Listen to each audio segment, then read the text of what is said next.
Hello student, चलिए देखते हैं क्लास 10th के एनसीईआरटी मैथ्स के एक्सरसाइज 12.2 के सॉल्यूशंस को। तो स्टार्ट करते हैं इसके पहले क्वेश्चन से।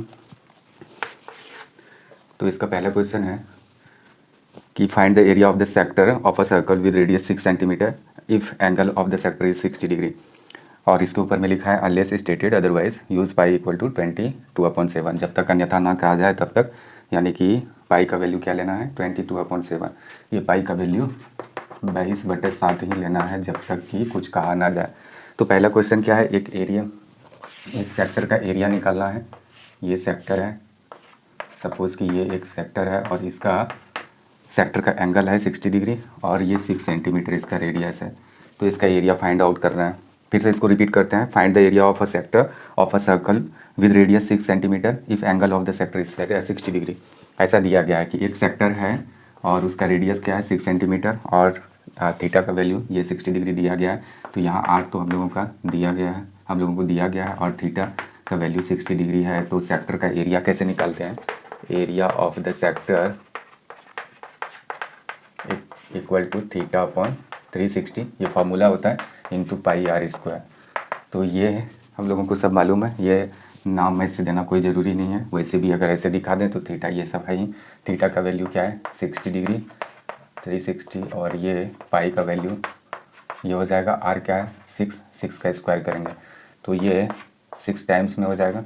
और अगर ये कैंसिल करें तो स्क्वायर कैंसिल हो जाएगा और फिर हो जाएगा 6 से ये हो जाएगा cm²। तो इस तरीके से हम लोग यानी कि पहला क्वेश्चन सॉल्व कर लिए, सेक्टर का एरिया निकाल दिए हम लोग। तो सेक्टर का एरिया निकालने का फॉर्मूला क्या होता है, theta upon 360 into pi r square. ये याद रखना है, ये है थीटा हम लोगों का और ये है आर यानी कि रेडियस। देखते हैं second number question. Second number question है कि find the area of quadrant of a circle whose circumference is 22 centimetre. ये इसका सर्कमफ्रेंस दिया गया है 22 सेंटीमीटर एक सर्कल का। और उसके बाद कहा गया है कि इसका क्वाड्रेंट का निकालें। क्वाड्रेंट किसको कहते हैं, यानी कि एक सर्कल को अगर 4 इक्वल पार्ट्स में डिवाइड कर दें तो ये 4 इक्वल पार्ट्स में, तो ये क्वाड्रेंट हो जाएगा। क्वाड्रेंट ये 4 क्वाड्रेंट में बढ़ गया। तो यहाँ अगर देखें तो ये कितने डिग्री का हो जाएगा 90 डिग्री का। यहाँ देखें तो 90, ये भी 90 हो जाएगा, ये भी देखें तो 90 यहाँ थी। अच्छा, इसमें सबसे पहले किसी चीज़ का भी यानी क्वाड्रेंट का अगर एरिया निकालने के लिए कह दिया जाए तो क्या करेंगे, टोटल का जो एरिया होता है पाई आर स्क्वायर होता है। यानी कि किसी भी सर्कल का अगर एरिया निकालना हो तो पाई आर स्क्वायर इसका फॉर्मूला होता है। तो ये 1/4 होता है, पूरे सर्कल का 1/4, तो 1/4 इंटू यानी पाई आर स्क्वायर कर देते हैं तो एक क्वाड्रेंट का एरिया निकल जाता है। तो वो तो निकल जाएगा उसके लिए, लेकिन हम लोगों को रेडियस पता होना चाहिए। तो रेडियस पता नहीं है तो ऐसे कर सकते हैं कि गिवन ये दिया गया है, क्या दिया गया है, सरकमफ्रेंस ऑफ द सर्कल कितना है, वो 22 सेंटीमीटर है। ये तो है, ये सरकमफ्रेंस कैसे हुआ होगा, तो 2 पाई आर से हुआ होगा। और कर कैसे लिख सकते हैं, 2 इंटू 22/7 इंटू आर का कुछ वैल्यू नहीं रखेंगे, फिर 22 इसको रख देंगे।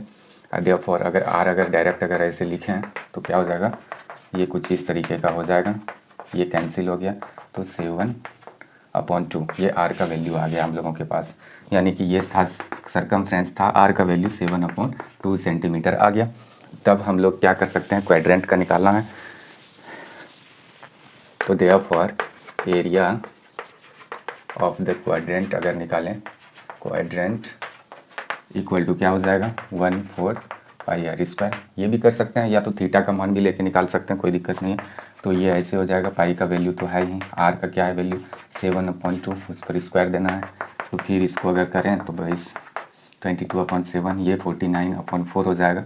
और इस तरीके से ये 7 टाइम्स में, और फिर ये यानी 2 से 11 यानी ये हो जाएगा 77, 11 इंटू 7 77 और ये हो जाएगा हम लोगों का cm²। तो इस तरीके से हम लोग यानी कि सर्कल के क्वाड्रेंट का हम लोग निकाल दिए एरिया। तो एरिया ऑफ द क्वाड्रेंट, ये 2 नंबर सवाल सॉल्व कर लिए। अब बढ़ते हैं तीसरे नंबर क्वेश्चन की तरफ। तीसरा क्या है, तीसरा है the length of a minute hand of a clock is 14 centimetre तो find the area swept by a minute hand in 5 minutes.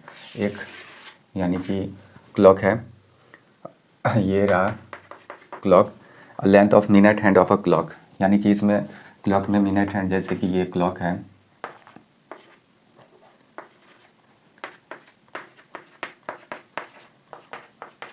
Clock है, सपोज कि ये मिनट हैंड है, ये मिनट हैंड है, 5 मिनट में ये कितना ये ट्रैवल करेगा। अच्छा, तो कहते हैं कि ये मिनट हैंड 5 मिनट में कितनी दूरी को वो स्वैप करेंगे, यानी कि वो स्वीप करेंगे, ऐसे कर सकते हैं जैसे ये मिनट हैंड है, तो ये जो दूरी ऐसे करेंगे तो ये ऐसे कुछ बनेगा, तो ये एक सेक्टर की तरफ बन गया। तो 5 मिनट में, और इसकी लंबाई जो है मिनट हैंड की ये 14 सेंटीमीटर है, तो ये 14 सेंटीमीटर मिनट हैंड को लिख दिए 14 सेंटीमीटर। अच्छा, ये एंगल कितने डिग्री का फॉर्म करेगा, ये वाला इसमें पूछा गया है, फिर से रिपीट करते हैं। The length of a minute hand of a clock is 14 centimetre. ये जो मिनट हैंड देख रहे हैं घड़ी में, मिनट हैंड यानी मिनट की जो सुई है वो 14 सेंटीमीटर की है, और find the area swept by a minute hand in 5 minutes. तो 5 मिनट में इस सुई द्वारा जो एरिया को कवर ये सुई करेगी, तो इस एरिया को हम लोगों को निकालना है, वो कितने एरिया को, यानी कि 5 मिनट में वो कवर करेगी। तो इस तरीके से अगर इसको ऐसे करके यहाँ लिखें ऐसे और ऐसे बना दें, तो ये 5 मिनट में ये जो बनेगा ये थीटा बनने वाला है। ये तो 14 सेंटीमीटर है ही, 14 सेंटीमीटर है ही, 14 सेंटीमीटर, तो आर हम लोगों का 14 सेंटीमीटर है ही, लेकिन थीटा पता ही नहीं। थीटा पता करने के लिए सबसे पहले हमको ये क्या करना होगा, ये अगर देखें तो ये कंप्लीट एंगल होगा, ये 360 डिग्री का, हाँ बिल्कुल होगा। तो ये कितने मिनट में, यानी कि 60 मिनट में कितने डिग्री का एंगल ये टोटल बनता है, 60 मिनट, यानी यहाँ से लेके यहाँ तक 60 मिनट, यहाँ से लेके यहाँ तक 60 मिनट, 60 मिनट में कितने का एंगल बन रहा है 360 का। तो 1 मिनट में क्या कितने एंगल कितने डिग्री का एंगल बनेगा 360/60। तो इसलिए 5 मिनट में कितना बनेगा, तो 360 160 इंटू 5, तो ये 6 से करेंगे तो ये 30 डिग्री का बन जाएगा हम लोगों का ये थीटा। ये थीटा जो हो जाएगा 30 डिग्री का, तो थीटा हम लोगों को पता चल गया 30 डिग्री का। तो इस तरीके से क्वेश्चन को सॉल्व करेंगे। तो सबसे पहले ये आर भी लिख लिए, ये थीटा के भी वैल्यू लिख लिए। तो पहले यहाँ लिखेंगे एंगल फॉर्म्ड बाय ये bye the minute hand in 5 minutes. 5 minutes में क्या बनेगा 360/60, और इंटू करेंगे तो ये 5, ये हो जाएगा 6 टाइम में, ये हो जाएगा 30 डिग्री का। ये जो भी होगा ये डिग्री में ऐसे निकाल लिया, तो ये हो गया, इतना तो पता चल गया। उसके बाद वो जो find the area swept by the minute hand in 5 minutes, तो therefore area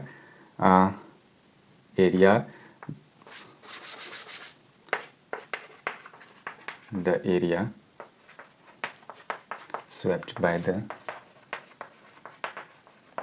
minute hand equal to क्या हो जाएगा, वही जो सेक्टर का जो फॉर्मूला होता है एरिया का, यानी किसी भी सेक्टर का जो एरिया निकालते हैं इस फॉर्मूला पे, बस यही लिखना है। थीटा का वैल्यू अब हम लोगों के पास है 30 डिग्री, और 30 डिग्री अपॉन 360 इंटू पाई का वैल्यू 22/7, और आर का वैल्यू क्या है 14 है, तो 14 का स्क्वायर कर देंगे। और इस तरीके से जो भी कैलकुलेशन करके आएगा देख लेते हैं क्या आएगा। इसका जो शेष है यहाँ ऐसे करते हैं, क्या है यहाँ अगर कैंसिल करें या तो टोटल लिख देते हैं, यहीं कैंसिल करते हैं, ये हो जाएगा 0 0 कैंसिल, ये 12 हो जाएगा, तो 12 इंटू 1/12 इंटू 22/7 इंटू ये 14 इंटू 14 अगर कर दें 2 से, ये 7 से 2 टाइम्स में ऐसे हो जाएगा, और 2 से यानी 2 से 6 टाइम्स में, ये 2 कैंसिल कर दिए। अच्छा, उसके बाद देखें 2 3 2 से 11 टाइम्स में, तो ये दोनों को अगर मल्टीप्लाई करके अपॉन 3 कर सकते हैं, ये रहा हम लोगों का ये एरिया हो गया। तो इतना ही आंसर हो गया हम लोगों का ये 3rd नंबर। तो आप बढ़ते हैं अगले क्वेश्चन की तरफ, यानी 4th नंबर क्वेश्चन को देखते हैं।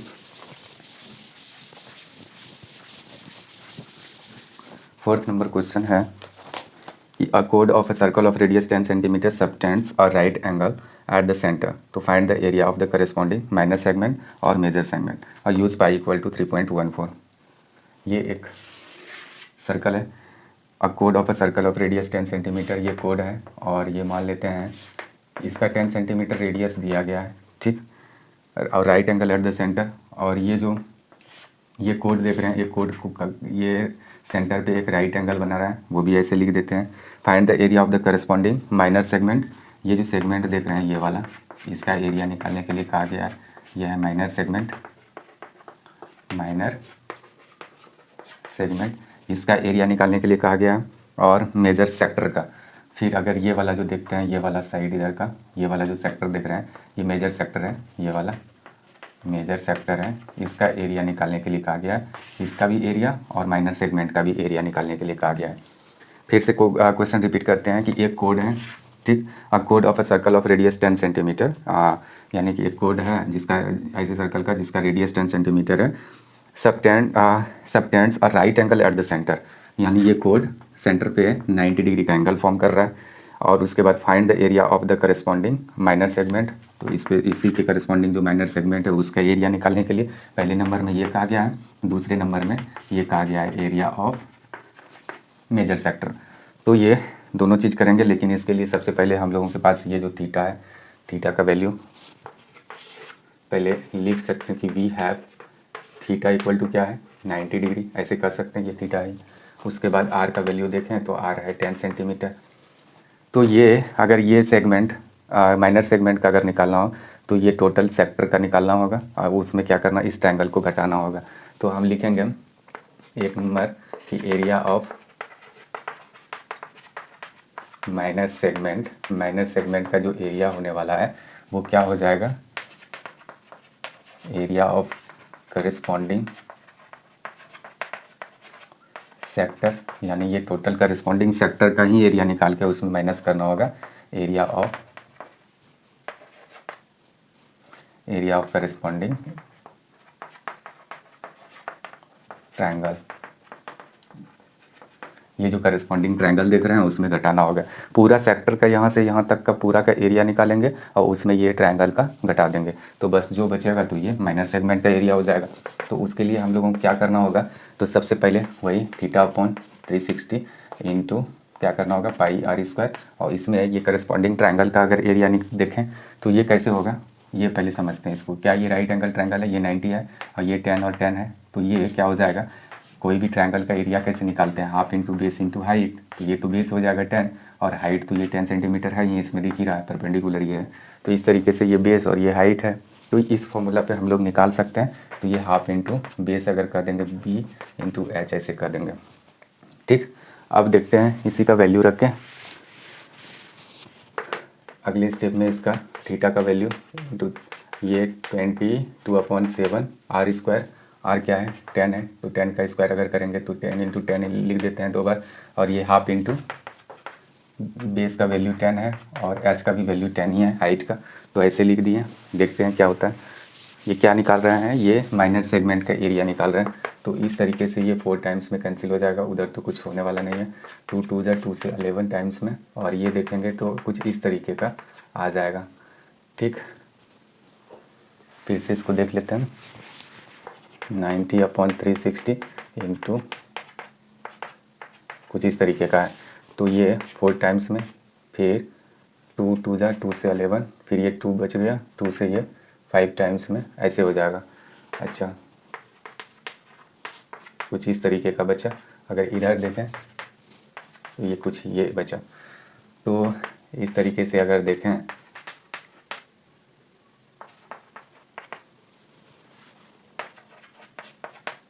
ये क्या हो जाएगा cm स्क्वायर। इसका आंसर देख लेते हैं क्या ये सही है।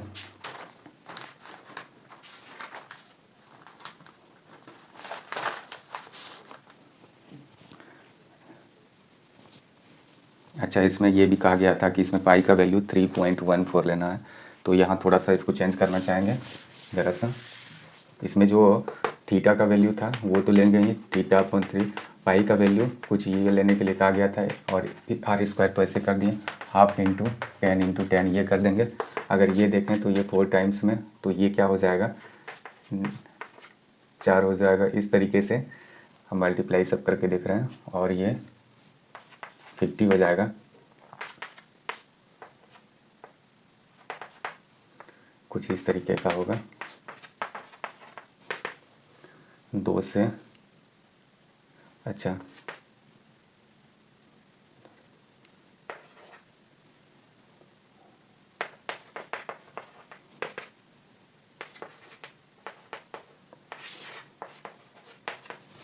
तो एक बार इसका आंसर चेक करते हैं।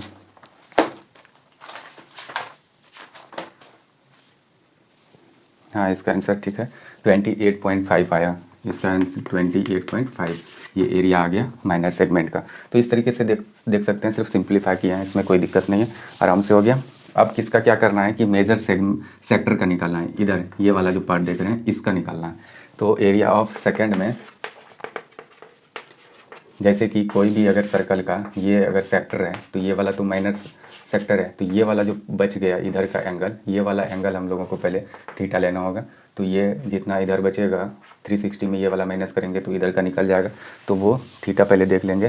पहले इसके लिए सेकेंड नंबर में थीटा अगर देखें तो थीटा क्या हो जाएगा, ये टोटल कंप्लीट एंगल 360 का बनता है। तो 360 में अगर माइनस कर दें ये 90 वाला, तो ये 270 हो जाएगा, 270 डिग्री का ये वाला एंगल, ये हो गया। और आर तो हम लोगों को मालूम ही है 10 सेंटीमीटर, अब आराम से निकल जाएगा। Therefore area equal area of the major sector, अगर ये लें तो क्या हो जाएगा, theta upon 360 into pi r square. तो थीटा क्या है 270.360 इंटू, यहाँ पाई का वैल्यू कहा गया है 3.14 लेने के लिए, और आर का वैल्यू यानी रेडियस का वैल्यू दिया गया है 10, तो स्क्वायर में है तो इसी को 2 बार लिख दिए। फिर इसके बाद अगर देखें तो ये 3 टाइम्स में 90 से, और ये 4 टाइम्स में अगर इसको मल्टीप्लाई करें तो क्या हो जाएगा, कुछ इस तरीके का बचेगा। फिर अगर आगे देखें तो ये हो जाएगा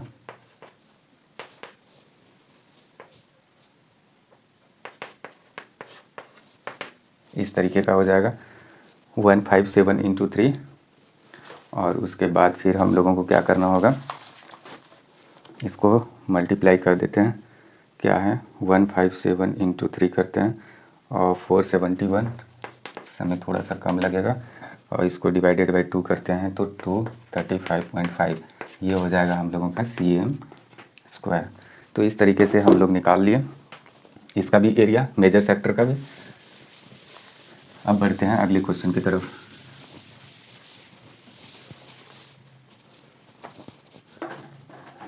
अगला है 5वां क्वेश्चन। 5th नंबर क्वेश्चन है, in a circle of radius 21 centimetre and arc subtends an angle of 60 degree at the centre. कहते हैं कि रेडियस एक सर्कल है और ये कोई आर्क है और ये सेंटर है, तो यहाँ सेंटर पे कितने डिग्री का एंगल बना रहा है, तो वो 60 डिग्री का बना रहा है। ये 21 सेंटीमीटर इसका क्या है, रेडियस है, ऐसा कहा गया है। ठीक, तो eight the centre find the length of the arc, ये लेंथ आर्क का निकालना है, ये कहा गया है एरिया। फिर दूसरा इसमें है area of the sector formed by arc, इस सेक्टर का एरिया भी निकालने के लिए कहा गया है। उसके बाद area of the segment form by the corresponding code, और ये कोड द्वारा जो ये सेगमेंट ये बना, ये भी निकालने के लिए कहा गया है। तो तीनों चीज़ निकालते हैं। तो सबसे पहले यहाँ अगर देखें तो वी हैव क्या क्या है, थीटा अगर देखें तो 60 डिग्री का है, रेडियस देखें तो 21 सेंटीमीटर है। ये दोनों अगर मालूम है तो हम लोग बारी बारी से the length of the arc, ये आर्क का लेंथ पूछा गया है, ये यहाँ से यहाँ तक जो देख रहे हैं इसका फॉर्मूला लिख लेते हैं, theta upon 360 into 2 pi r. ये लेंथ का फॉर्मूला है, किसका, यानी कि आर्क का, यहाँ से यहाँ तक का पूछा गया था। ठीक, तो इसमें माइनर आर्क है ये वाला मेजर है, तो माइनर आर्क के ही बारे में ये पूछा, the length of the arc. तो यहाँ थीटा का वैल्यू 60 रखेंगे, 360 इंटू 2 पाई का वैल्यू इसमें कुछ कहा नहीं गया है, तो 22/7 यानी 22/7 लेना है, और आर का वैल्यू यहाँ 21 है। तो इस तरीके से ये 6 टाइम्स में, ये 3 टाइम्स में, फिर ये कैंसिल हो जाएगा, बचेगा 22, ये हो जाएगा cm, सिर्फ cm हो जाएगा। तो इस तरीके से इसका आंसर आ गया 22 यानी कि 22 सेंटीमीटर। ये क्या था, the length of the arc, इस आर्क का लेंथ था। अब की बार इसी में सेकंड नंबर दिया गया है कि इसी में second number area of the sector form by the arc, इसी आर्क के द्वारा जो सेक्टर फॉर्म हुआ ये वाला, इसका एरिया निकालने के लिए कहा गया है। तो इसमें एरिया ऑफ द सेक्टर लिख देते हैं फॉर्म्ड बाय द आर्क, ये आर्क के द्वारा जो फॉर्म हुआ है। तो ये थीटा अपॉन 360 इंटू क्या लिखेंगे, पाई आर स्क्वायर। ये सेक्टर का एरिया निकालने के लिए ये फॉर्मूला है। तो थीटा का क्या होता है, क्या है वैल्यू 360, ये हो जाएगा। पाई का वैल्यू ये लेना है और आर का वैल्यू तो 21 है। इसी को स्क्वायर में है तो 2 बार मल्टीप्लाई में लिख देते हैं ऐसे। तो ये 6 टाइम्स में ये हो जाएगा, ये 7 से 3 टाइम्स में। अगर ये देखें तो 3 से 2 टाइम्स में, 2 से ये देखें तो 11 ऐसे हो जाएगा। तो ये 11 इंटू क्या हो जाएगा 21। तो इस तरीके से जो होगा 231 हो जाएगा। क्या है ये, cm स्क्वायर। यानी एरिया जब भी निकालेंगे तो यूनिट स्क्वायर में लिखेंगे, और जब भी वॉल्यूम निकालते हैं यूनिट क्यूब में लिखते हैं। और कोई अगर यानी डायमेंशन अगर निकालना होता है किसी लेंथ वगैरह से, तो उसमें हम लोग सिर्फ यूनिट लिखते हैं। तो इस तरीके से ये भी हम लोग निकाल लिए सेक्टर का। अब क्या कहा गया है, अब कहा गया है इसी में कहा गया है 3 नंबर में कहा गया कि area of the segment form by the corresponding code. तो इस सेगमेंट का भी एरिया हम लोगों को निकालना है। ये करस्पॉन्डिंग जो कोड देख रहे हैं इसी से जो सेगमेंट फॉर्म हुआ। तो 3 नंबर में area of the minor segment लिख देते हैं इस जगह।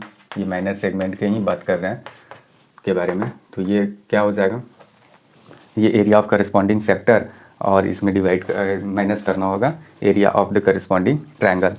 तो ये टोटल का अगर लिखें तो डायरेक्ट ही लिख देते हैं 360 इंटू पाई आर स्क्वायर ये, और उसमें माइनस कर देंगे। क्या करेंगे, इसका एरिया, तो एरिया ऑफ ट्रायंगल नाम देना होगा, या तो एरिया ऑफ ट्रायंगल लिख देते हैं करस्पॉन्डिंग ट्रायंगल। यहाँ पूरा लिखते ही हैं, पहले लिख देते हैं कि एरिया ऑफ करस्पॉन्डिंग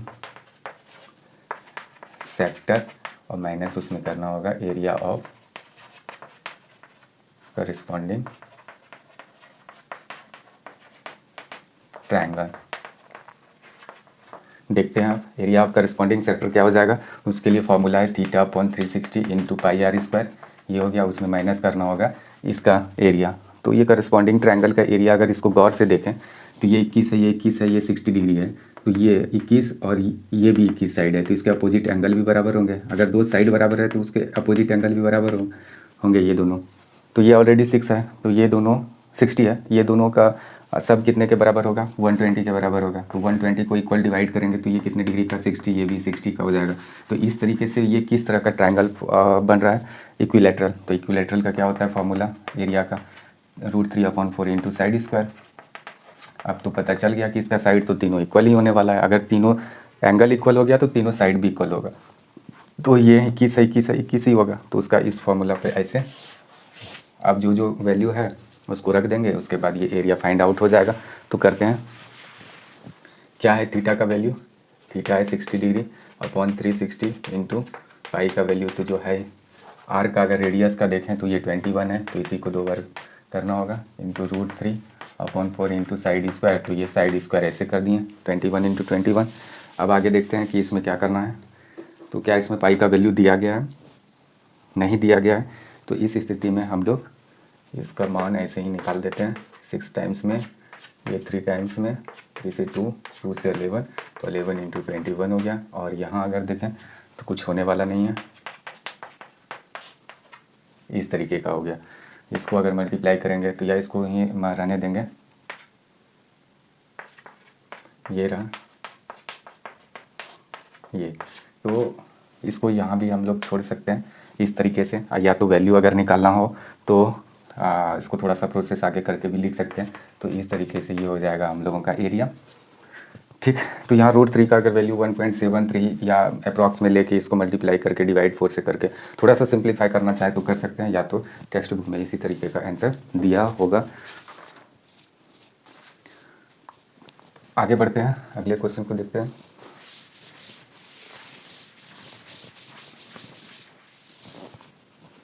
कौन सा था क्वेश्चन, ये था 5 नंबर क्वेश्चन। अब देखते हैं 6 नंबर क्वेश्चन को। 6 नंबर क्वेश्चन है अ कोड of circle of radius 15 centimetre subtends an angle of 60 degree at the centre. अच्छा, उसके बाद दिया है find the areas of the corresponding minor and major segment of the circle, pi का भी वैल्यू। और सबसे पहले क्वेश्चन को समझते हैं कि एक कोड है, एक कोड है, और कोड के द्वारा यहाँ यानी कि सेंटर पे एक एंगल जो बना वो कितने डिग्री का, 60 डिग्री का है। ये रेडियस है 15 सेंटीमीटर का, ये भी 15 सेंटीमीटर, इसको दिखा देते हैं, ये कोड वगैरह सबका ऐसे नाम दे देते हैं। फाइंड द एरिया, अ कोड of a circle of radius 15 centimetre subtends an angle of 60 degree. अच्छा, at the centre find the area of the corresponding minor and major segment.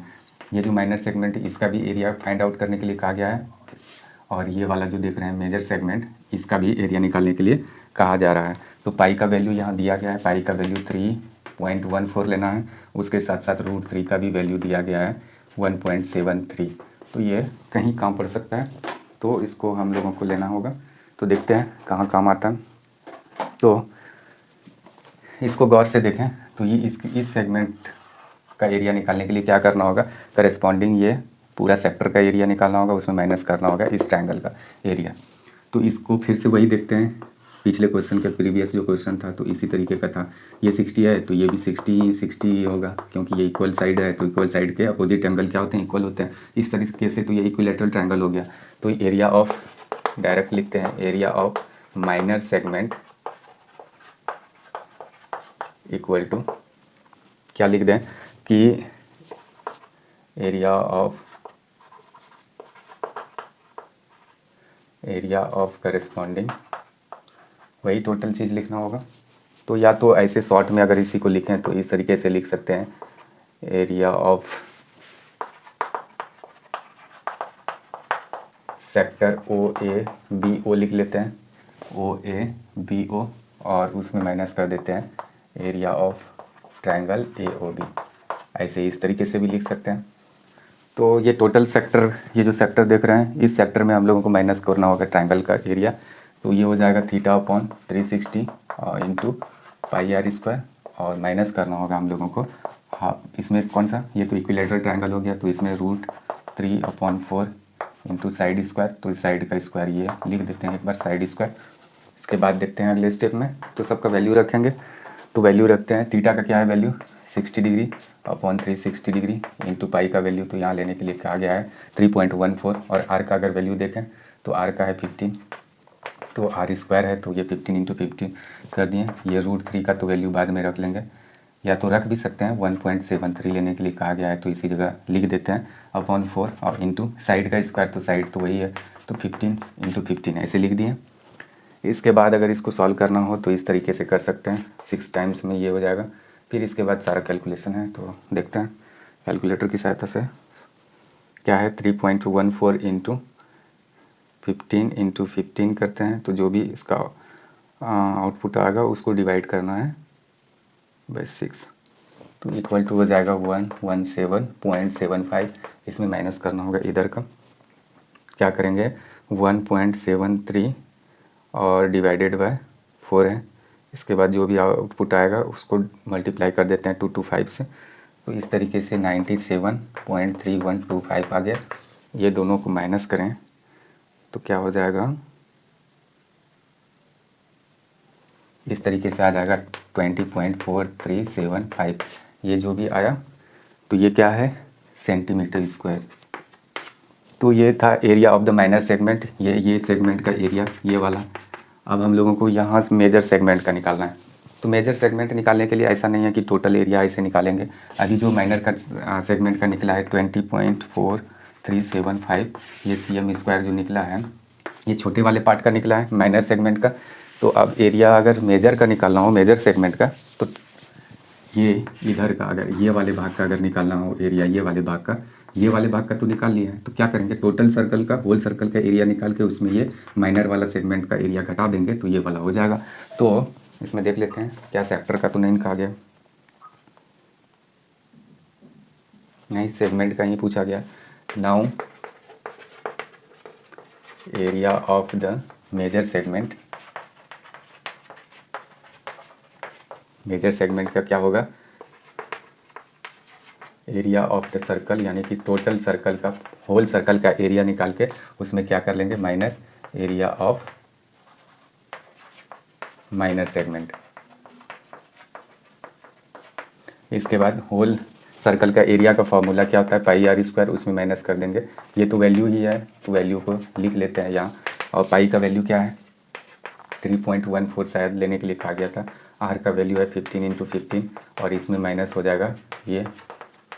तो इस तरीके से हम लोग इसका प्रोसेस कर सकते हैं। 3.14 इंटू 15 अगर करें तो हो जाएगा 706.5 और माइनस हो जाएगा 20.4375 और ये अगर दोनों को माइनस करें तो क्या होने वाला है देखते हैं। 20.4375 अगर करें तो 686.0625 ऐसे कुछ आ रहा है। तो इस तरीके से ये हो जाएगा CM इसका। तो क्या ये सही है देखना पड़ेगा।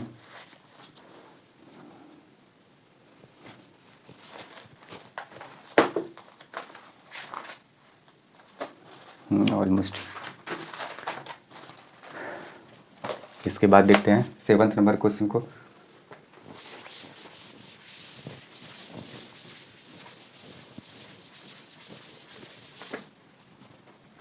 अब देखते हैं 7th नंबर क्वेश्चन। तो 7th नंबर क्वेश्चन क्या है। अ कोड of circle of radius 12 centimetre subtends angle of 120 degree at the centre. Find the area of the corresponding segment of the circle. क्या कहा गया है कि एक सर्कल का एक कोड है वो 12 सेंटीमीटर का है। ये रहा 12 सेंटीमीटर का कोड। ये मान लेते हैं कि ये सेंटर है।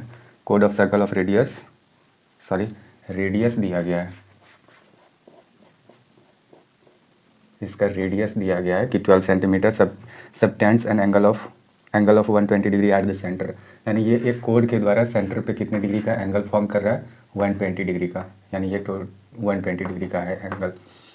Find the area of the corresponding segment of the circle. तो इस सेगमेंट का यानी कि इस सर्कल का जो ये सेगमेंट है करस्पॉन्डिंग सेगमेंट, इसका एरिया फाइंड आउट करना। सबसे पहले हम इतना लिख लेते हैं। इसके बाद ये 12 सेंटीमीटर, ये 12 सेंटीमीटर। अच्छा, एक चीज़ सवाल क्या है फिर से पढ़ते हैं कि एक कोड है, कोड ए भी मान लेते हैं और उस कोड द्वारा सेंटर पे कितने डिग्री का एंगल बन रहा है तो 120 डिग्री का। उसके बाद इसका जो रेडियस दिया गया है वो 12 सेंटीमीटर करके है। ये भी हम लोग शो कर दिए। अब यहाँ क्या करेंगे तो यहाँ ये कहा गया है कि ये जो करस्पॉन्डिंग सेगमेंट देख रहे हैं ये वाला एरिया, इसका एरिया फाइंड आउट करने के लिए कहा गया है। तो हम क्या करेंगे इसमें, सबसे पहले यहाँ से यानी सेंटर से कोड पर परपेंडिकुलर डालेंगे। और जब भी परपेंडिकुलर डालते हैं, अगर ये दोनों ट्रायंगल को देखें ये वाला और ये वाला, तो ये क्या होता है, ये कॉन्ग्रुएंट हो जाता है। कॉन्ग्रुएंट यानी कि सब इसके जो भी करस्पॉन्डिंग साइड्स होंगे यानी साइड्स और एंगल वगैरह सब इक्वल हो जाता है। मतलब कि इसका ये साइड ये साइड इक्वल होगा, इसमें ये दोनों में कॉमन ही है। फिर इसके लिए 90 डिग्री, ये 90 डिग्री। तो RHS कॉन्ग्रुएंस रूल से यानी हम कह सकते हैं कॉन्ग्रुएंस क्राइटेरियन से कि ये दोनों यानी कि कॉन्ग्रुएंट है। और कॉन्ग्रुएंट जब होते हैं CPCT द्वारा हम ये और ये एंगल इक्वल कह सकते हैं। तो ये 60 डिग्री और ये 60 डिग्री। वैसे भी हम ये कह सकते हैं कि कोड अगर डालने पर यानी कि सेंटर से कोड पर अगर परपेंडिकुलर डालते हैं तो वो जो दो एंगल फॉर्म होता है ट्रायंगल फॉर्म होता है तो वो क्या होता है, कॉन्ग्रुएंट होता है। और इस तरीके से ये दोनों करस्पॉन्डिंग एंगल इक्वल दिखा देंगे। तो ये भी तो इक्वल हो जाएगा ये दोनों। तो ये तो अभी दिया नहीं गया है, कोई दिक्कत नहीं है। तो अब हम लोग इसमें क्या करेंगे कि यहाँ से अगर इस ट्रायंगल की बात करें तो यहाँ से अगर ऐसे ले इन ट्रायंगल OA और इसको अगर D ले लिया जाए तो क्या OAD में यानी कि इन ट्रायंगल OAD यानी कि ट्रायंगल OAD में अगर इधर से साइन 60 डिग्री लें, इधर साइन 60 डिग्री लें तो क्या हो जाएगा, यानी कि परपेंडिकुलर अपॉन हाइपोटेन्यूज हो जाएगा। तो यानी कि ये वाला AD equal to AD figure में देख सकते हैं अपॉन AO। तो साइन 60 का क्या होता है वैल्यू, जो भी हो, AD का 12 है, नहीं है AD का तो दिया नहीं गया है, AD ऐसे लिखना होगा। AO का अगर देखें तो ये 12 है, ये 6 से कैंसिल हो जाएगा और देयरफॉर 6√3 ऐसे AD इससे फाइंड आउट कर लेंगे। क्या हो गया 6√3। अगर ये है तो AB निकालने के लिए हम लोगों को क्या करना होगा, देयरफॉर AB इक्वल टू यानी कि ये AD का दोगुना है 2AD ऐसे लिख सकते हैं। 2 इंटू AD का क्या है वैल्यू 6√3। तो इस तरीके से हो जाएगा 12√3 सेंटीमीटर। ये तो आ गया। क्या √3 का वैल्यू दिया गया है इसमें 7 में, हाँ बिल्कुल दिया गया है। तो इसको 12 इंटू कर सकते हैं हम लोग यानी 1.73 से मल्टीप्लाई कर सकते हैं। तो इस तरीके से अगर हम लोग करें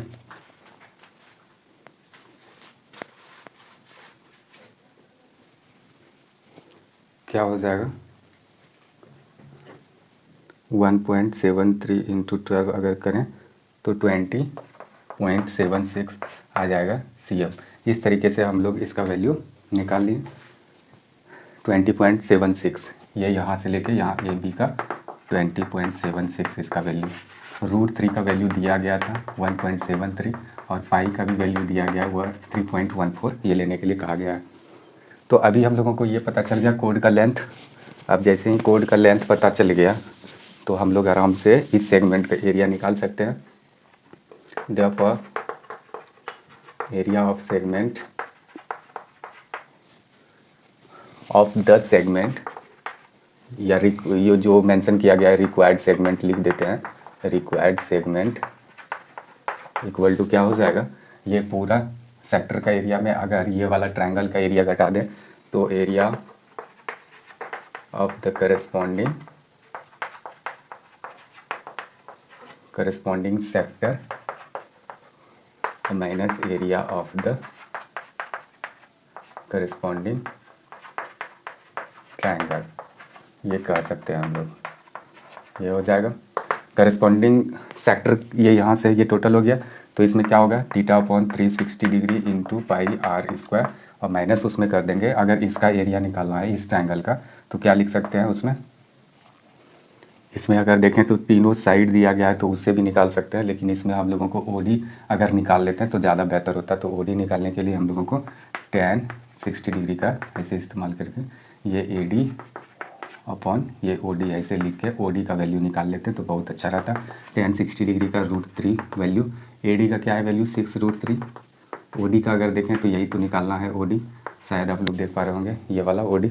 यहाँ tan 60 से ऐसे कर रहे हैं परपेंडिकुलर अपन बेस लेके, तो ये हो जाएगा। और इस तरीके से हम लोगों का हो जाएगा OD इक्वल टू 6, कैलकुलेशन करके देख सकते हैं। OD का कितना आ जाएगा वैल्यू 6 आ गया, यानी इस परपेंडिकुलर का। तो इसका एरिया ये ट्रायंगल का अगर निकालें तो हाफ इंटू बेस, बेस तो ये भी है, इंटू ये परपेंडिकुलर ऐसे लिख दिए। तो थीटा का क्या है वैल्यू, अगर पूरा सेक्टर, ये पूरा जो सेक्टर ले रहा है तो सेक्टर का ये टोटल थीटा ही कहलाता है। तो 60 ये हो जाएगा 120, वो तो है ही, 360 इंटू पाई का वैल्यू तो 3.14, आर का क्या है वैल्यू 12 है तो 12 इंटू 12 लेना होगा, ये हाफ है इंटू ए बी। अगर यहाँ से यहाँ तक देखें तो अभी कुछ वैल्यू निकाल के रखे थे हम लोग 20.76 इंटू OD का अगर देखें OD का 6 निकाल के रखे हैं। 2 से इसको कैंसिल कर देते हैं 3 टाइम्स में, अगर ये देखें तो 3 और ये करें तो 12, 3 4 12 हो जाएगा। इस तरीके से हम लोगों के पास कौन सा नंबर है 3.214 इंटू 4 और इंटू 12 करना होगा। तो इस तरीके से हो जाएगा ये 150.72, और माइनस इसमें करना होगा क्या है 20.76 इंटू 3 यानी कि 62.28। अगर इसमें ये माइनस करें यानी 150 में 150.72 में अगर उस नंबर को माइनस करें तो क्या हो जाएगा 88.44, ये क्या हो जाएगा cm²। तो ये इस तरीके से हम लोग यानी कि इस सेगमेंट का ये वाला जो देख रहे हैं शेड जिसको कर रहे हैं इसका एरिया हम लोग फाइंड आउट कर लिए। अब बढ़ते हैं अगले क्वेश्चन की तरफ, यानी 8th नंबर क्वेश्चन, एक्सरसाइज 12.2 के 8th नंबर क्वेश्चन को देखते हैं।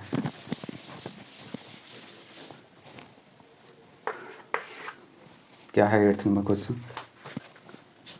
8th है a horse is tied to a peg at one corner of square shaped grass field of side 15 meter by means of a 5 meter long rope. Find the area of that part of the field in which the horse can grass. और दूसरा है the increase in the grazing area if the rope were 10 meter long instead of 5 meter. Use pi equal to 3.14. तो ये रहा question. Question कुछ यूँ है कि स्क्वायर शेप का, ये क्या है कि स्क्वायर शेप का ग्रास फील्ड है और इसके एक कॉर्नर पर यानी कि एक खूटे से हॉर्स बंधा हुआ है। ठीक, ये खूटे से इस जगह खूटा है उस पर क्या है एक हॉर्स बंधा हुआ है और उस फील्ड का साइड है यानी कि 15 मीटर। तो स्क्वायर शेप का है तो सभी 15 मीटर ही होने वाला है। अच्छा, वो एक रस्सी से 5 मीटर लंबी रस्सी से बंधा हुआ है। ये सपोज कि ये रस्सी है तो ये रस्सी 5 मीटर का है तो 5 मीटर के एरिया को ये ग्रास करेगा, तो ये 5 मीटर ऐसे दिखा देते हैं। ये रस्सी की भी लंबाई 5 मीटर लॉन्ग रोप से, तो the area that part of the field in which the long, अच्छा हॉर्स कैन ग्रास। तो ये जो हॉर्स ये क्या है एक ग्रास का फील्ड है, स्क्वायर शेप का है, तो ये 15 मीटर इसका साइड है तो सब 15 मीटर ही होने वाला है। उसमें एक घोड़े एक कॉर्नर पर बंधा हुआ है एक रस्सी से, 5 मीटर रस्सी से। तो 5 मीटर रस्सी से ये जो घोड़ा बंधा हुआ है तो ये कितने एरिया को चढ़ सकता है, तो ऐसे दिखा दिए 5 मीटर का ऐसे आर्क लेके ऐसे हम कर दिए, घेरा ऐसे डाल दिए हैं। तो ये वाला जो देख रहे हैं तो ये तो कॉर्नर हर 90 डिग्री का होगा, ये स्क्वायर है तो ये चढ़ सकता है इतने एरिया को। तो आर मेरा यहाँ क्या हो जाएगा 5 मीटर हो जाएगा। अगर थीटा, ये थीटा अगर है तो थीटा क्या हो जाएगा 90 डिग्री। तो वो जो जगह चढ़ सकता है तो ये जगह का एरिया अगर निकालना हो तो हमको ये वाला क्या करना होगा, ये क्वाड्रेंट भी है तो ऐसे हम लोग निकाल सकते हैं थीटा 90 डिग्री और आर को ये लेके, ये क्वाड्रेंट हो गया। क्वाड्रेंट मीन्स क्या होता है कि एक सर्कल का अगर 4 टुकड़ा ऐसे कर दिया जाए तो ये 90 डिग्री वाला जो हिस्सा बचता है एक बनता है, ये वाला ऐसे एक पार्ट 1/4 जो होता है ये क्वाड्रेंट होता है। अगर इसको और इसको कंपेयर किया जाए तो वो सेम ही है, ठीक। तो वो क्वाड्रेंट हो गया। क्वाड्रेंट यानी कि पूरा अगर सर्कल का 1/4 भी कर दें तो भी निकलेगा, अदरवाइज़ ये थीटा को अगर 90 डिग्री अपॉन 360 भी करेंगे तो वैसे भी 4। तो जैसे निकालने का मन हो कोई दिक्कत नहीं है, आराम से निकाल सकते हैं। तो इसमें यही कहा गया है फर्स्ट नंबर क्वेश्चन में क्या है, फिर से इसको रिपीट कर देते हैं। A horse is tied to a peg at the corner of square shaped grass field of side 15 metre by means of 5 metre long rope. See figure भी दिया गया है, फाइंड, उसमें फाइंड करना है the area of that part of the field in which the horse can grass, यानी कि वह उस क्षेत्र का एरिया निकालना है जहाँ तक वो घोड़े चढ़ सकते हैं। तो अभी वो अगर निकालना है area of that part in which the horse can grass, ये क्या हो जाएगा इक्वल टू अगर निकालें theta upon 360 into pi r square. तो इस पाई का तो वैल्यू इसमें 3.14 लेने के लिए कहा गया है, तो ऐसे कर देते हैं, पाई का वैल्यू लिख लेते हैं, आर का वैल्यू इसमें 5 ऐसे। तो ये 4 से ऐसे कैंसिल हो गया।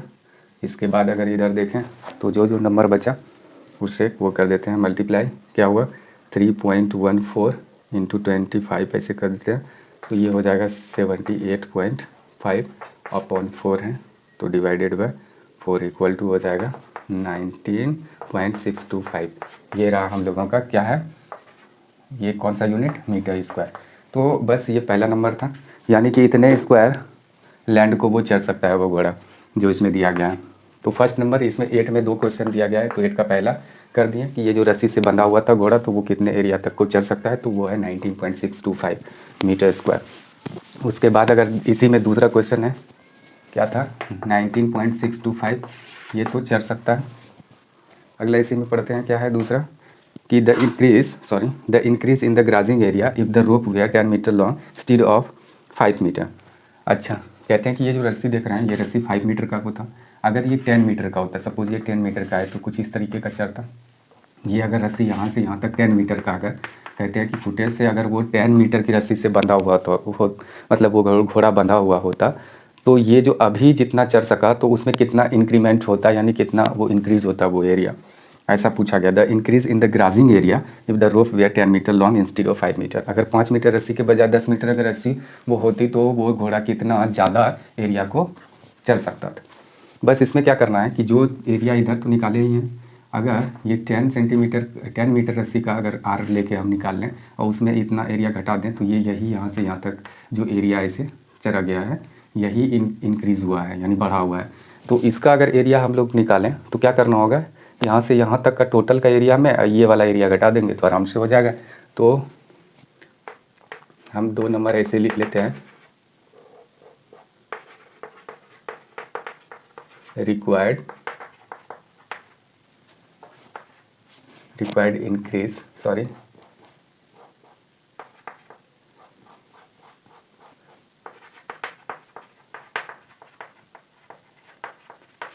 रिक्वायर्ड इंक्रीमेंट देखते हैं, required area increment equal to क्या हो जाएगा, ये थीटा तो वही रहेगा, theta upon 360 into pi r square. तो ये बड़ी अगर आर इसको ले लिया जाए, ये वाला यहाँ से यहाँ तक अगर बड़ी आर ले लिया जाए 10 मीटर और छोटी आर तो 5 है ही, तो उसमें हम लोगों को घटाना होगा 360 और इंटू पाई छोटी आर स्क्वायर, ये वाले एरिया को घटा देंगे। तो इसमें तो पहले ऑलरेडी हम लोग निकाल चुके हैं, कोई दिक्कत नहीं है, आराम से इसका वैल्यू तो हम लोगों को पता ही है।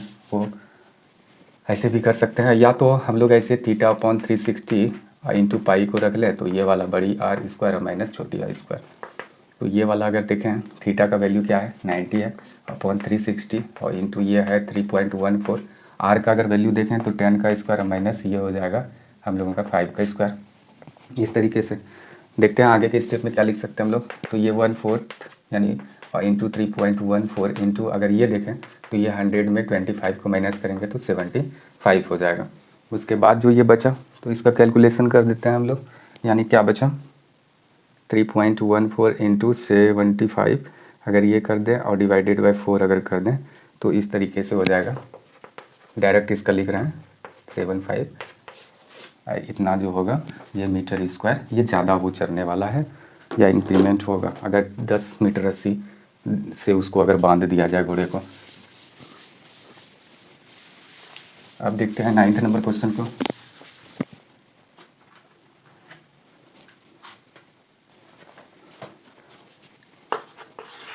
नाइन्थ नंबर क्वेश्चन है a brooch is made with silver wire in the form of a circle with diameter 35 mm। एक ब्रूच एक डिज़ाइन के बारे में यहाँ दिया गया कि a brooch is made with silver wire in the form of the circle with diameter. एक ब्रूच ऐसे बना हुआ है सिल्वर वायर के in the form of circle with diameter 35 mm। The wire is also use in making 5 diameters which divides the circle into 10 equal sectors as shown in the figure. और इसको design करने के लिए यानी कि इसमें 5 diameters इसमें दिए गए हैं 1 2 3 4 और ये रहा 5। यहाँ इक्वल में दिखाना है, ये फिगर कुछ सही नहीं बना तो इस तरीके से ये सब इक्वल दिखाना है। ये जितना भी है ये जो सेक्टर देख रहे हैं जितने भी सेक्टर फॉर्म हुआ है ये वाला सेक्टर तो ये सबको इक्वल दिखाना है कि ये जो एंगल फॉर्म हुआ सब इक्वल हुआ ऐसा कुछ दिखाना है। अगर ये थीटा है ये थीटा तो सब थीटा ही होने वाला है। ये थीटा थीटा थीटा थीटा और ये रहा थीटा। डायमीटर कितने का है तो 35 mm का है। तो अगर ये यहाँ से ये आ रहा है तो आर इक्वल टू क्या लिखेंगे 35/2 mm ये हो जाएगा। अगर थीटा की बात करें तो टोटल 360 डिग्री में कितने पार्ट्स में बटा है 5 डायमीटर से ऐसे दिया गया है तो 10 हो जाएगा 1 2 3 4 5 6 7 8 9 10। तो 10 से अगर ऐसे करें तो ये 36 डिग्री करके एक एक सेक्टर का थीटा हो जाएगा। अब कहा क्या क्या है पहले वो देखते हैं। The wire is also use in making 5 diameters which divides the circle into 10 equal sectors as shown figure. एक ब्रूच है सर्कुलर शेप का वो एक सिल्वर वायर से बना हुआ है तो यहाँ से यहाँ तक वायर बिछाया गया है। उसके बाद कहते हैं कि ये 35 सेंटीमीटर का इसमें डायमीटर लगाया गया है 5 डायमीटर यहाँ से यहाँ तक 1 2 ये हो गया 3 ये हो गया 4 ये हो गया 5। तो इसमें देख सकते हैं तो ये 5 डायमीटर खींचने के बाद ये देखते हैं कि पूरा सर्कल कितने सेक्टर में डिवाइड हुआ 10 सेक्टर में। तो 10 सेक्टर में अगर हो गया तो टोटल कंप्लीट एंगल यहाँ 360 का बनता है। तो अगर एक थीटा का वैल्यू निकालना है तो 360 अपॉन क्या किए हैं हम लोग 10 से डिवाइड कर दिए तो 36 डिग्री का एक थीटा का वैल्यू आ जाएगा। आर का रेडियस का तो वैल्यू हम निकाल ही लिए क्योंकि डायमीटर 35 mm की बात इसमें कही गई है। The total length of the silver wire required. तो इस ब्रूच को बनाने में इस डिज़ाइन को बनाने में जितने भी वायर की ज़रूरत हुई तो वो हम लोगों को निकालना है। तो इसमें सबसे पहले 2 क्वेश्चन दिया गया है। इसमें दोनों क्वेश्चन को बारी बारी से देखेंगे। तो पहला जो है लिखेंगे द टोटल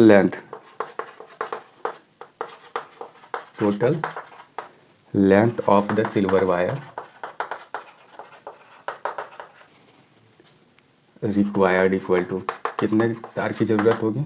वो ज़रूरत तार की जो लंबाई होगी तो वो 2πr। ये 2πr से क्या हो जाता है पूरा सरकमफ्रेंस यहाँ से यहाँ तक निकल जाएगा। ये घेरा तो ये हुआ अब प्लस उसमें 5r लगेगा यानी कि एक ये डायमीटर है या तो सॉरी 5r नहीं यानी 10d हो जाएगा 10r हो जाएगा। यानी कि ये तो ये एक डायमीटर है तो कितने डायमीटर इसमें 5 डायमीटर है तो 5d हो जाएगा। तो डायमीटर यहाँ तो रेडियस लिखे हैं तो डायमीटर 35 mm तो है ही। ये डायमीटर है तो डायमीटर का यहाँ और ये इसमें डी में अगर लिखें ये πd अगर ऐसे लगा दें तो कोई दिक्कत नहीं। πd लिखें सरकमफ्रेंस के लिए या तो 2πr लिखें दोनों बात एक ही सॉरी πd लिखें या तो 2πr दोनों एक ही चीज़ है क्योंकि यहाँ 2r मिला के एक d हो गया और कुछ नहीं है दोनों एक ही चीज़ है। तो बस एक घेरा सरकमफ्रेंस लिख दिए। ये तो तार लगा ही यहाँ से यहाँ तक। उसके बाद ये भी तार 5d वो लग गया डायमीटर का 5 गुना वो कर दिए। उसके बाद देखते हैं पाई का वैल्यू क्या है इसमें मेंशन किया गया है कुछ नहीं कर दिया है तो इसमें 22/7 लेंगे और इसका डी का वैल्यू 35 है और प्लस 5 इंटू डी का वैल्यू 35। इस तरीके से अगर देखें तो ये हो जाएगा ये हो जाएगा कुछ इस तरीके से 285 mm का तार लगने वाला है। कुछ यूँ आ गया हम लोगों का आंसर। ये था 1 नंबर क्वेश्चन, यानी कि इसका फर्स्ट, 9th का फर्स्ट। अब देखते हैं 9th का सेकेंड। इसमें कितने सिल्वर वायर का यूज किया गया वो तो निकालनी है। अब दूसरा इसी में क्या दिया गया है कि the area of each sector of the ब्रूच। ये जो ब्रूच है तो इसके प्रत्येक जो सेक्टर बना, ये जो सेक्टर देख रहे हैं एक सेक्टर, तो हम तो बोल रहे हैं कि इसमें सभी इक्वल सेक्टर है, तो एक सेक्टर का क्या एरिया हो जाएगा, तो लिखेंगे एरिया ऑफ ईच सेक्टर, वही फॉर्मूला, सेक्टर का क्या होता है theta upon 360 degree into pi r square.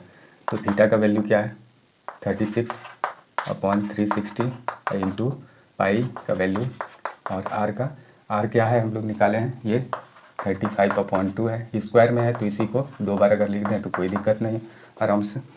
उसके बाद फिर ये कैलकुलेशन अगर करें तो ये 10 टाइम्स में हो जाएगा, उसके बाद ये 5 टाइम्स में, अच्छा ये फिर अगर देखें 5 से 2 टाइम्स में, 5 से 7 टाइम्स में, 2 से देखें तो ये 11 टाइम्स में, और जो बचा कुछ इस तरीके का बचा। फिर ये अगर करें तो कुछ ये हो जाएगा, फिर अगर इसको डिवाइड करें तो ये हो जाएगा हम लोगों का mm²। ये रहा, तो इसका आंसर देखते हैं क्या ये है। 9 का कौन सा था, 2 number,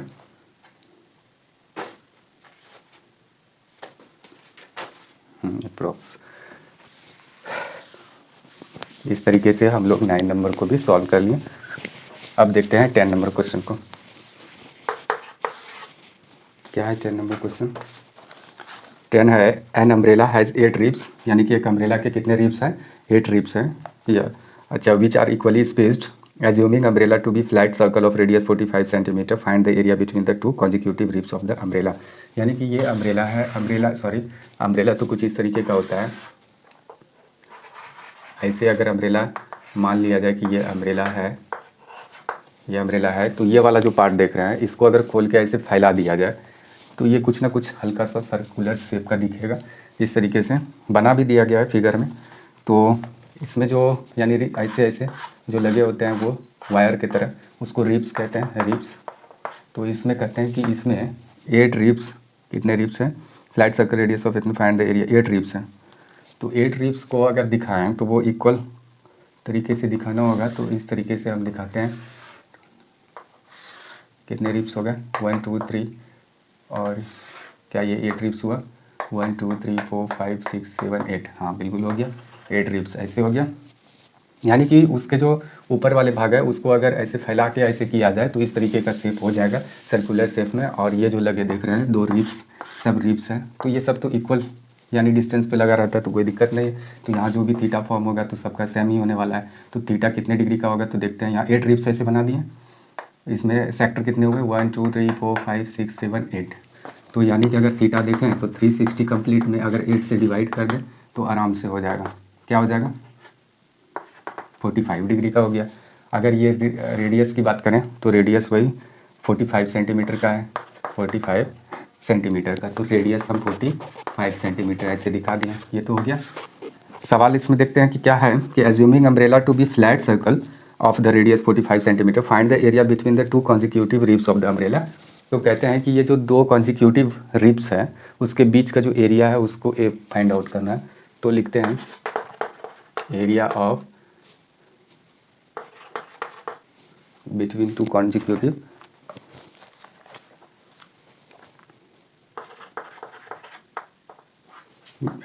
between the 2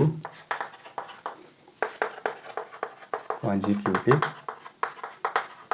ribs equal to theta upon 360 into pi r square. क्या पाई का वैल्यू है, तो नहीं दिया गया है, तो पाई का वैल्यू नहीं दिया गया, थीटा का वैल्यू 45 है अपॉन 360 इंटू पाई का वैल्यू रखेंगे अपने से। आर का अगर वैल्यू देखें तो हम लोग 45 है, 45 ऐसे ले लिए, स्क्वायर में है तो इसीलिए 2 बार ऐसे लिखे हैं। इसके बाद अगर हम देखें 8 टाइम्स में ऐसे कर सकते हैं,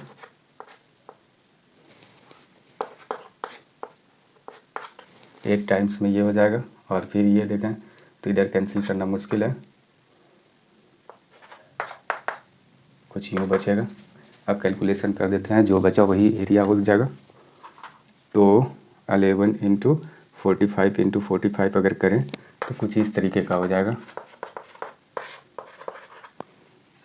डिवाइडेड बाय 28, यानी कि 795.53 ये हो जाएगा। क्या है ये है हम लोगों का कौन सा यूनिट था, सेंटीमीटर, तो cm स्क्वायर में, यानी यूनिट स्क्वायर ऐसे लगा दिए। तो ये 2 कॉन्जिक्यूटिव रिप्स जो लगा हुआ है उसके बीच का जो एरिया है उसी का ये एरिया हम लोग फाइंड आउट किया है। बस ये था 10 नंबर क्वेश्चन। अब देखते हैं 11 नंबर क्वेश्चन।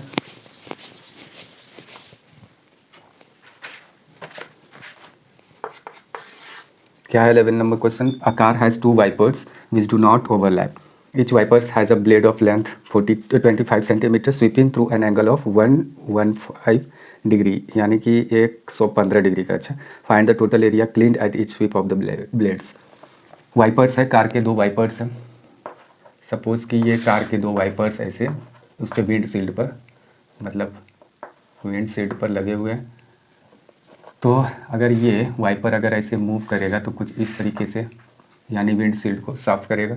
फिर अगर दूसरा वो ब्लेड अगर लें वाइपर का तो कुछ इस तरीके से वाइप करेगा विंडशील्ड को। क्या है क्वेश्चन कि 2 वाइपर हैं, गाड़ी के शीशे पे 2 वाइपर है कार के शीशे पर, और वो जब भी चलते हैं तो ऐसे ऐसे चलते हैं, तो वो ओवरलैप नहीं कर रहे हैं, यानी कि इसके एरिया में ये जहाँ तक वाइप करते हैं उसके एरिया में ये दूसरा जो ब्लेड है वो नहीं घुसेगा, यानी कि इस एरिया को वो नहीं क्लीन करेगा, वो अपना करता है, ये अपना सेपरेट कर रहा है। ठीक, ओवरलैप नहीं करेगा। अब पढ़ते हैं। A car has 2 wipers which do not overlap. Each wiper has a blade of length 25 centimetre. ये ब्लेड है, ये 25 सेंटीमीटर है, तो ये भी ब्लेड 25 सेंटीमीटर है। ठीक, अब क्या है, sweeping through an angle of 115 degree 115 degree का ये एंगल बना रहा है, तो ये भी वही कितने डिग्री का बनाया। तो find the total area cleaned at each sweep of the blades. एक स्वीप में, यानी एक बार जो दोनों ब्लेड के द्वारा इसे एरिया को क्लीन करते हैं उसका एरिया निकालना है। तो यहाँ थीटा हम लोगों का क्या हो जाएगा, 115 डिग्री, और अगर रेडियस की बात करें तो 25 सेंटीमीटर। तो ये हो गया हम लोगों के पास, तो ये है ही। तो लिखेंगे total area cleaned at each sweep of the blades के द्वारा जो एक बार में दोनों यानी एरिया को क्लीन करते हैं, वो कितना करते हैं क्लीन, तो वो लिखेंगे 2 इंटू 2 वाइपर लगा हुआ है, theta upon 360 into pi r square. यानी अगर ये देखें ये वाला, इस बात को समझते हैं कि इसके द्वारा कितना क्लीन किया जाएगा। तो ये एक सेक्टर फॉर्म कर रहा है, तो सेक्टर का एरिया एक का किया उससे 2 गुना कर दिया, क्योंकि 2 ब्लेड्स लगे होते हैं कार में। हो सकता है किसी कार में एक ही हो, लेकिन इसमें 2 मेंशन किया गया। तो 2 इंटू 115 इसका वैल्यू है थीटा का, पाई का वैल्यू इसमें क्या मेंशन किया गया, तो नहीं किया गया है, तो 20/7 ही लेंगे। आर का वैल्यू दिया गया है 25 इंटू 25, तो जो भी वैल्यू आएगा उसको 2 से मल्टीप्लाई कर देंगे, बस यही कहानी है। तो करते हैं, कैलकुलेटर का यूज़ कर लेते हैं। क्या ये कैंसिल होगा किसी नंबर से? क्या 15 से होगा?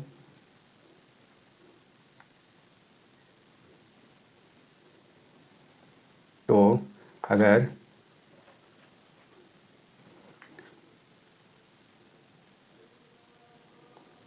115 को डिवाइड कर दें 360 से तो क्या होने वाला है, तो हम 5 से ही इसको पहले करते हैं। ये हो जाएगा, ये 72 है। अगर देखें तो ये 7 से तो कैंसिल कुछ नहीं किया है, तो उसको रहने देते हैं, उधर कुछ होने वाला है नहीं। अच्छा, ये 2 से और ये 2 से 36 टाइम्स में, तो जो बचा फिर 23 इंटू 11 इंटू 25 इंटू 25 करना होगा हम लोगों को। कुछ यूँ होगा 2 इंटू, तो 158125 अपॉन ये 36 इंटू 7 करते हैं, 36 इंटू 7 ही बचा 252। अच्छा, अब इसके बाद अगर 2 से अगर इसको कैंसिल कर दें या इसको पूरा कैलकुलेशन करके ही लिख देते हैं, 25 इंटू 2 इक्वल टू और डिवाइडेड बाई 252, इक्वल टू कुछ इस तरीके का हो जाएगा हम लोगों के पास 96, ये आ जाएगा cm²। तो क्या ये एरिया सही है या नहीं वो देखना होगा हम लोगों को। कौन सा नंबर था? 11 नंबर है।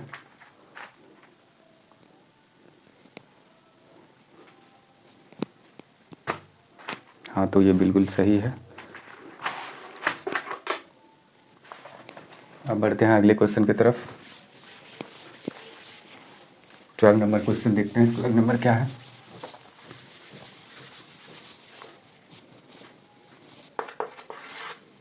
ट्वेल्व नंबर है, to warn ship of underwater rocks a lighthouse spreads a red colours light over a sector of angle 80 degree to a distance of 16.5 kilometre. Find the area of the sea over which the ship are warned.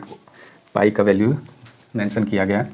एक light house है, ship, जैसे कि suppose कि ये सी है, ये समुद्र है, समुद्र में जो शिप चलते हैं, शिप, इसको वार्न करने के लिए एक लाइट हाउस ऐसे बनाया जाता है जिससे कि लाइट वगैरह सब ऐसे जलाते हैं।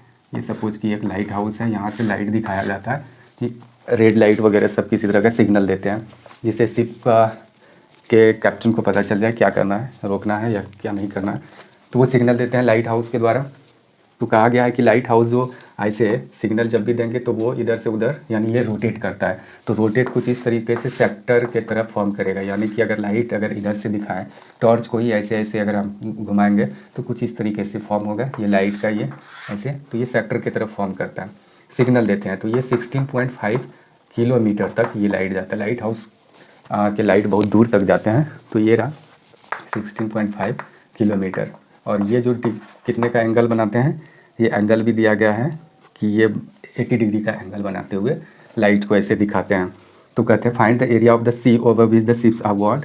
तो शिप यानी कि सी का वो उस एरिया को निकालना है जहाँ तक वो वार्न देते हैं, यानी कि इस लाइट हाउस के द्वारा शिप को जो वार्निंग करते हैं या वार्न किया जाता है तो उसका एरिया निकालें। तो पहले हम ऐसे बना लेते हैं, ये 80 डिग्री ऐसे दिखा देते हैं। ये रहा 16.5 किलोमीटर। तो यहाँ अगर देखें तो थीटा तो हम लोगों का 80 डिग्री हो जाएगा, ये सेक्टर अगर फॉर्म हो रहा है। रेडियस की बात करें तो 16.5 किलोमीटर हो जाएगा, यहाँ यूनिट किलोमीटर जा, ये हो गया। अच्छा, पाई का तो वैल्यू दिया ही गया है। अब area of the sea over which the ships are warn, तो लिखेंगे the area of the sea over which ships are warned, ship को वार्न किया जाता है उसका अगर एरिया निकालना है तो बस इस सेक्टर का एरिया निकाल देंगे, बस हो जाएगा पाई आर स्क्वायर। पाई का वैल्यू थीटा का वैल्यू 80.360 इंटू पाई का वैल्यू कुछ दिया गया है 3.14, कुछ नहीं, उसका डिफिनेट जो भी होता है वैल्यू आर का 16.5। पाई का वैल्यू या तो 22/7 या तो 3.14 आपको जनरली लेने के लिए कहा जाएगा। ये हो गया। इसके बाद अगर पाई का डिग्री में अगर वैल्यू देखें तो 180 डिग्री हो जाएगा। ये कैसे होता है वो भी देखेंगे बाद में। तो ये रहा पाई आर स्क्वायर, तो आर दो बार हम लोगों को ऐसे लेना पड़ेगा। अब इसको कैलकुलेट कर देते हैं जो भी आएगा। अगर ये 0 0 कैंसिल करें, क्या इधर कैंसिल होने वाला है? तो नहीं, हम इसको मल्टीप्लाई ही कर देते हैं। 3 4 into 2 into 16.5 into 16.5 equal to जो भी हुआ डिवाइडेड बाय 9 इक्वल टू 189.97, ये आ जाएगा हम लोगों का किलोमीटर स्क्वायर। ये था। अगर इसी को देखें तो 190 किलोमीटर लगभग कह सकते हैं। तो इस तरीके से आंसर अगर जब भी यानी एग्ज़ाम में सॉल्व करते हुए अगर कैलकुलेट नहीं कर पा रहे हैं तो फ्रैक्शनल फॉर्म में भी आंसर को छोड़ सकते हैं, लेकिन जहाँ तक कोशिश हो तो कर लें। या अप्रॉक्स में कुछ अगर वैल्यू लिख रहे हैं तो अप्रॉक्स लिखना होगा, ब्रैकेट में लिख के छोड़ना होगा। आगे देखते हैं अगले क्वेश्चन को। 13 number question. A round table cover has 6 equal designs as shown in the figure. Shown in figure, if the radius of the cover is 20 centimeter, find the cost of making the designs at the rate of 0.35 per centimeter square rupees per centimeter square. अच्छा, एक design बनाते हैं उसके बाद देखते हैं।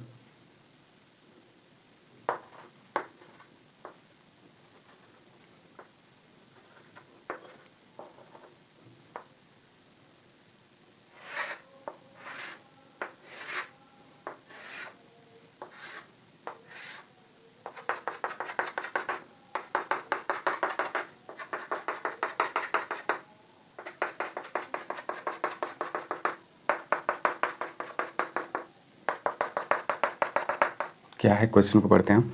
एक round table है, यानी गोल सा टेबल है, ठीक। उसमें height 6 equal design as shown in figure, यानी कि इसमें 6 डिज़ाइन बना हुआ, 1 2 3 4 5 6 इक्वल डिज़ाइन बना हुआ है, इस तरीके से देख सकते हैं। If the radius of the cover is 28 centimetre, यानी कि इस का अगर रेडियस इस कवर का 28 सेंटीमीटर हो, कवर है सॉरी, ये राउंड टेबल का कवर है, यानी कि उस पर जो कवर चढ़ाया जाता है या रखा जाता है, तो वो कवर है, उस पर ये डिज़ाइन बने हुए हैं। और if the radius of the cover is 28 centimetre, अगर 28 सेंटीमीटर इसका रेडियस हो, find the cost of the making of the design at the rate of 0.35 rupees पर सेंटीमीटर स्क्वायर। तो इस डिज़ाइन को बनाने का खर्च निकालना है, अगर रेट उसका दिया गया हो तो, यानी कि डिज़ाइन को बनाने का रेट ऑफ डिज़ाइन मेकिंग अगर लिखें तो क्या दिया गया है, इक्वल टू 0.35 रुपीज़ पर cm स्क्वायर, ऐसे लिख सकते हैं, ये इतना दिया गया है। अच्छा, इसमें पाई का वैल्यू भी दिया गया है, रूट 3 का वैल्यू दिया गया है, वो भी देखेंगे कहाँ काम आता है। ये 1.7 दिया गया है, इसका रेडियस भी दिया गया है। तो रेडियस क्यों ज़रूरी है देखते हैं। तो सबसे पहले जो रेट निकालने के लिए कहा गया है कि रेट निकालें कि इस डिज़ाइन को बनवाने का खर्च ऐसे दिया गया है, तो किस में खर्च दिया गया है, cm स्क्वायर में। तो पहले डिज़ाइन का एरिया निकालना होगा। तो एरिया निकालने के लिए हम लोग क्या कर सकते हैं, पहले देखते हैं क्या करेंगे कि इस पॉइंट को इस पॉइंट से मिला दें, इस पॉइंट से ऐसे कुछ मिला दें जैसे हम कर रहे हैं। ऐसे मिलाने के बाद देखेंगे क्या होता है। अगर ये मिला दें तो क्या ये सेक्टर बन गया, ये एक सेक्टर, फिर ये एक सेक्टर। तो ये अगर थीटा है तो सब इक्वल थीटा ऐसे दिखा सकते हैं, ये इक्वल थीटा ऐसे दिखा सकते हैं, हाँ बिल्कुल दिखा सकते हैं। थीटा का वैल्यू क्या हो जाएगा, 1 2 3, अच्छा थीटा छोड़ते हैं अभी।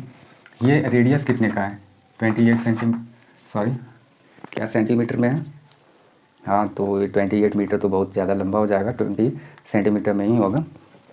ये सेंटीमीटर, 28 सेंटीमीटर, 28 सेंटीमीटर, 28 सेंटीमीटर, और ये रहा 28 सेंटीमीटर।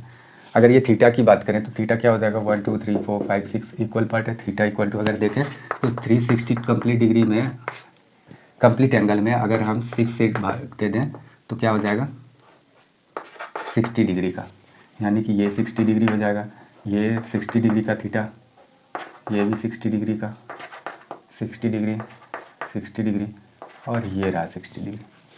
तो इस तरीके का कुछ बनने वाला है। अच्छा, अगर इसमें अगर इसको ध्यान से देखा जाए, ये अगर ये ट्रायंगल जो देख रहे हैं, ये ट्रायंगल आखिर किस टाइप का ट्रायंगल है, तो ये देखें 60 डिग्री का, तो ये रेडियस, ये भी रेडियस है, यानी कि ये भी 28, ये भी 28 दिख रहा है, यानी कि दोनों रेडियस इक्वल, यानी दोनों साइड इक्वल है, तो उसके अपोजिट एंगल भी बराबर होंगे। तो ये 60 है, तो ये दोनों मिला के 120, 120 का आधा आधा करेंगे तो ये भी 60, ये भी 60। मतलब ये किस तरह का ट्रायंगल फॉर्म हुआ, ये इक्विलैटरल ट्रायंगल हो गया। इक्विलैटरल ट्रायंगल का एरिया क्या होता है, तो √3/4 इंटू साइड स्क्वायर होता है। अच्छा, अगर इसी में कि इसको ध्यान से अगर देखें तो डिज़ाइन का अगर सिर्फ एरिया निकालना हो तो क्या हम पूरे कंप्लीट सर्कल का एरिया निकाल के अगर उसमें ये 6 ट्रायंगल्स का एरिया घटा दें, क्या सिर्फ ये डिज़ाइन का एरिया नहीं बचेगा, बिल्कुल बचेगा। तो हम वही करने वाले हैं, क्या करेंगे, टोटल कंप्लीट सर्कल का एरिया निकाल लेंगे और उसमें ये 6 जो देख रहे हैं ट्रायंगल, इसके एरिया को घटा देंगे तो डिज़ाइन का एरिया हो जाएगा। तो हम लिखेंगे एरिया ऑफ द डिज़ाइन, जो भी डिज़ाइन का एरिया अगर निकालना हो तो क्या करेंगे, area of the circular cover का एरिया में अगर माइनस कर दें हम लोग 6 इंटू ये एरिया ऑफ द ट्रायंगल्स, ये ट्रायंगल अगर एरिया पूरा सर्कुलर कवर का क्या हो जाएगा, किस पाई आर स्क्वायर से, उसमें माइनस कर देंगे 6 इंटू एरिया, इसका अगर एक का एरिया निकालेंगे और उसे 6 से मल्टीप्लाई कर देंगे तो 6 का इक्वल एरिया आ जाएगा, यानी सबका 6 ट्रायंगल्स का एरिया हो जाएगा। 6 इंटू एरिया इसका अगर देखें तो √3/4 इंटू साइड स्क्वायर हो जाएगा, साइड स्क्वायर। तो ये पाई देख रहे हैं, पाई का वैल्यू क्या इसमें मेंशन किया गया है, पाई का वैल्यू तो नहीं कहा गया है, तो इसमें हम लेते हैं 22/7। आर का अगर वैल्यू देखें तो रेडियस का क्या है वैल्यू, 28 माइनस अगर 6 इंटू √3/4 इंटू साइड स्क्वायर करें तो वे 28 हो जाएगा। अब देखते हैं 7 से 4 टाइम्स में, ये 4 से 7 टाइम्स में। अच्छा, √3 का भी वैल्यू दिया गया है, यहाँ कैलकुलेशन करते हैं, यानी कि ये 2464 हो जाएगा, और इधर अगर देखें तो क्या हो जाएगा, इसका वैल्यू दिया गया था, यानी कि हम √3 के बदले 1.7 ले सकते हैं, कोई दिक्कत नहीं है। 1.7 इंटू 6 इंटू 7 इंटू 28 कर सकते हैं। ये सब करने के बाद हो जाएगा 1999.2। अच्छा, अगर इसमें ये वाला माइनस करें तो क्या हो जाएगा, देखते हैं। ये हो जाएगा 264.8। ये माइनस करने के बाद तो ये था सेंटीमीटर स्क्वायर, यानी यूनिट स्क्वायर लिख दिया। अच्छा, ये तो सिर्फ हम लोग डिज़ाइन का अभी क्या निकाले हैं, सिर्फ एरिया निकाले हैं। हम लोगों को तो रेट ऑफ डिज़ाइन मेकिंग का दिया हुआ था, उसका कॉस्ट निकालना था। यहाँ इसमें दिया गया है कि find the cost of making the design, यानी इसमें कॉस्ट निकालना है। अभी ये जो एरिया निकला इसको लिख लेते हैं इधर 264.8। अब लिखते हैं cost of making the design, therefore the cost of making the design equal to क्या हो जाएगा हम लोगों का, यानी कि जितना एरिया है इंटू करेंगे उसमें क्या, 1 सेंटीमीटर स्क्वायर का कितना था 0.35 रुपीज़, उसको इतने एरिया से मल्टीप्लाई कर दिए, यानी 1 सेंटीमीटर स्क्वायर का क्या रेट था, इतना, तो इतना एरिया है तो उसका कितना होगा, उससे मल्टीप्लाई कर देंगे उस रेट से। तो बस यहाँ जो भी निकलेगा ये रुपीज़ में आ जाएगा। तो रुपीज़ कितना रुपीज़ होगा वो देख लेते हैं। क्या है 264.8 इंटू 0.35, तो कुछ इस तरीके से आ जाएगा 92.68, यानी कि 92 रुपीज़ 68 पैसा हो जाएगा, यानी 92.68 रुपीज़।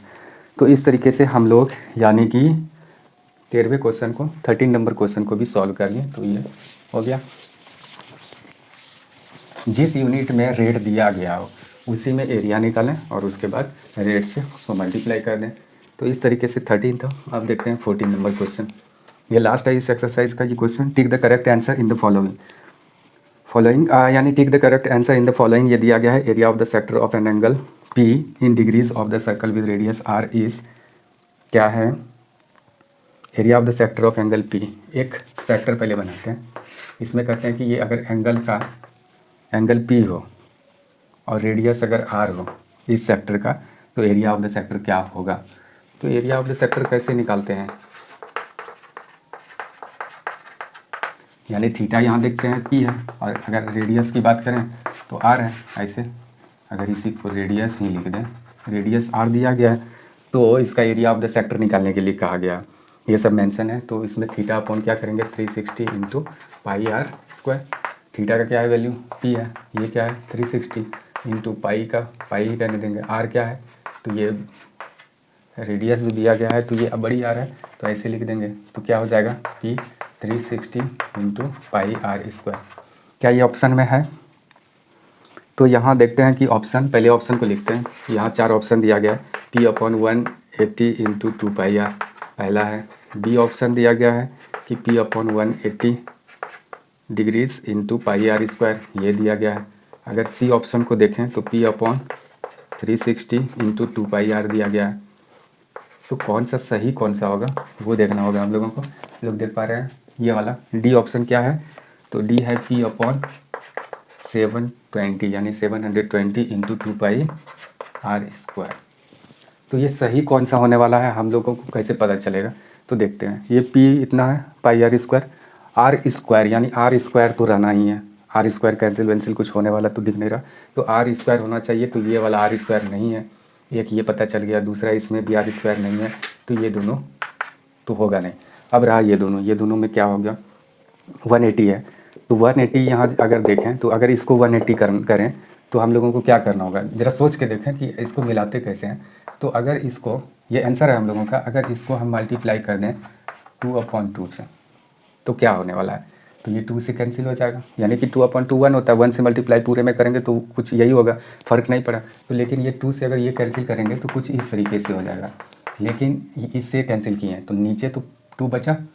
अच्छा ये 120, अब ये जो 2 बचा तो इसको हम पाई R स्क्वायर ऐसे अपॉन 2 ऐसे लिखेंगे। तो क्या ये कहीं दिख रहा है, क्या नहीं दिख रहा है, तो उस स्थिति में हम ऐसा नहीं कर सकते हैं कि ये वाला होने वाला है। दूसरा देखते हैं, ये वाला तो नहीं हुआ, दूसरा देखते हैं ये है, तो इसमें 720 है, इस तरीके से है। तो देखते हैं कि ये रहा इतना अगुना पाई R स्क्वायर, अगर इसको 720 करना है, ये 360 है, अगर इसको ये 720 अगर करना है तो क्या करना होगा, यानी कि इसको 2 से गुना करना होगा, नीचे 2 से उसको बैलेंस करने के लिए 2 से ऊपर भी गुना करना होगा। तो इस तरीके से अगर देखें तो ये क्या हो जाएगा, P720 तो होगा ही, लेकिन ये हो जाएगा 2πr²। तो ये वाला मिल रहा है, यानी कि ये वाला जो मिल रहा है इससे बन गया। तो ये वाला ऑप्शन हम लोगों का सही है। तो जो भी आंसर आया है, आंसर में हम सिर्फ 1 से मल्टीप्लाई किए हैं, कुछ किए नहीं है। जो भी आंसर है उसमें 1 से मल्टीप्लाई किए, तो इस तरीके का आ गया, बस ये वाला ऑप्शन मिल रहा है। तो कोई भी ऑप्शन उसमें मिल सकता था, तो जो ऑप्शन करेक्ट है यहाँ मेरे ख्याल से सिर्फ आंसर से कौन क्या मिला पाते हैं कि नहीं वो देखने के लिए ऐसा इसमें दिया गया, और कुछ नहीं। तो इस तरीके से हम लोग ये सॉल्व कर लें। तो ऑप्शन इसका डी क्या है, करेक्ट है।